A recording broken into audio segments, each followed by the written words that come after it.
Assalamualaikum warahmatullahi wabarakatuh. Qala al-musannifu rahimahullahu ta'ala wa nafa'ana bihi wa bi'ulumihi fid darain amin.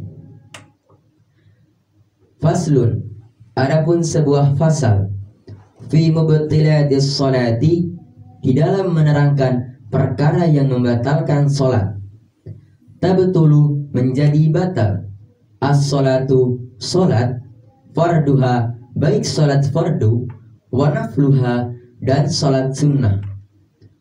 La saumun, tidak termasuk puasa, wa i'tikafun, dan i'tikaf, biniyati qat'iha, dengan niat memutus sholat, wa ta'liqihi, dan menggantungkan memutusnya sholat, bihusul syai'in, dengan sebab mendapatkan sesuatu atau terjadinya sesuatu, walau muhalan, walau sesuatu tersebut memang mustahil terjadi, adian, yang biasanya, wataraddadu, dan merasa ragu, fihi, di dalam memutus sholat, ai, maksudnya al-qat'i, memutus sholat, wala mu'akhadata, dan tidak batal, biwaswasin, dengan sebab waswas, qahriyin, yang tidak dapat dihindari, fis sholati, di dalam sholat, kal imani, sebagaimana halnya dengan iman, wa ghairihi, dan selain iman, wa bi fi'lin katsirin, dan sebab pergerakan yang banyak, yakinan, secara pasti, min ghairi jinsi af'aliha, dari selain jenis pergerakan sholat, in sodaro, apabila pergerakan baik tersebut dilakukan, mimman, oleh orang, alima, yang mengetahui, tahrimahu, keharamannya pergerakan banyak, au jahilahu, atau ketidaktahuannya mengenai keharamannya, walam yu'dar, dan tidak bisa dianggap udzur, hala kaunihi, keadaan ketidaktahuannya tersebut, walaan, secara berturut-turut, urfan, pada umumnya, fi ghairi syiddatil khawfi, di selain keadaan yang sangat takut, wa naflis safari, dan sholat sunnah dalam perjalanan. Jadi pasal ini menerangkan tentang perkara yang membatalkan sholat. Sholat ini bisa batal dengan sebab niat memutus sholat, baik sholat fardu maupun sholat sunnah. Di sini beda hal. Di sini di sini dikecualikan dengan puasa dan itikaf. Kemudian sholat pula bisa sholat juga bisa batal dengan sebab menggantungkan memutusnya sholat dengan terjadinya sesuatu, walau sesuatu tersebut memang biasanya ini mustahil terjadi.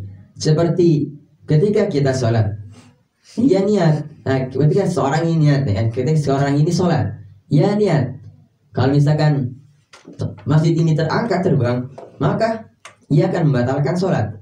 Maka dengan yang demikian, sholat seorang tersebut menjadi batal. Kemudian sholat bisa batal pula apabila seorang ini merasa ragu, apakah ia mau memutuskan sholat atau tidak. Maka dengan ragu tersebut, dengan sebab tersebut, ia sholatnya menjadi batal.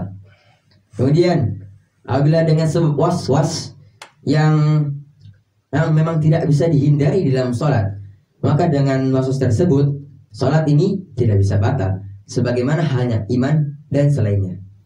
Kemudian Sholat juga bisa batal dengan sebab pergerakan yang banyak. Pergerakan yang banyak secara berturut-turut. Secara berturut-turut gerakan banyaknya ini. Dan dia yakin gerakannya ini dan gerakannya tersebut ini bukan termasuk dari gerakan sholat. Apabila gerakan banyaknya ini dilakukan oleh orang yang mengetahui keharaman pergerakan banyak atau ketidaktahuannya mengenai keharamannya walam yudhar di sini, dan akan tetapi ketidaktahuannya tersebut tidak bisa dianggap sebagai udzur, dan pergerakannya tersebut berturut-turut tidak terpisah-pisah pada umumnya. Di selain ketika sholat khauf, yang mana di dalam keadaan yang perang sangat berkecambuk, dan juga dalam sholat sunnah dalam perjalanan. Faslun ini adalah kalimat isim. Kalimat isim adalah kalimat yang menunjukkan makna pada dirinya sendiri dan tidak bersamaan dengan zaman, dengan waktu. Faslun, ini kalimat isim tandanya dengan tanwin. Berkedudukan dia sebagai apa? Dia i'rabnya rafa. Berkedudukan sebagai khobar dari mubtada yang mahdhuf. Apabila ditakdirkan, maka menjadi ai hadza faslun, ai kalimat tafsir, ha kalimat tanbih, za kalimat isyarah, mabni sukun, mahal rafa yang berkedudukan sebagai mubtada, dan faslun ini berkedudukan sebagai khobarnya. I'rabnya rafa, tandanya dengan doma.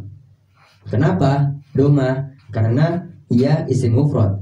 Isim mufrad adalah kalimat yang menunjukkan makna satu. Fi adalah kalimat huruf. Kalimat huruf adalah kalimat yang menunjukkan makna pada kalimat lain. Fi adalah termasuk dari huruf-huruf jar. Huruf jar ada 10, yakni min, ila, an, ala, fi, ruba, bi, ba, kaf, lam, dan huruf qasam. Huruf qasam ini ada 3, yaitu waw, ba, dan ta. Kemudian mubtilati ini adalah kalimat isim. Kenapa? Kalimat isim tandanya adalah kemasukan huruf jar dan i'rab jar. Kemudian ya adalah dia berkedudukan sebagai majrur karena jatuh setelah huruf jar. Kalimat yang itu setelah huruf jar berarti majrur namanya. Kemudian i'rabnya jar, tandanya dengan kasroh. Kenapa kasroh? Karena ia bertempat pada jamak muannas salim. Wassalamualaikum warahmatullahi wabarakatuh.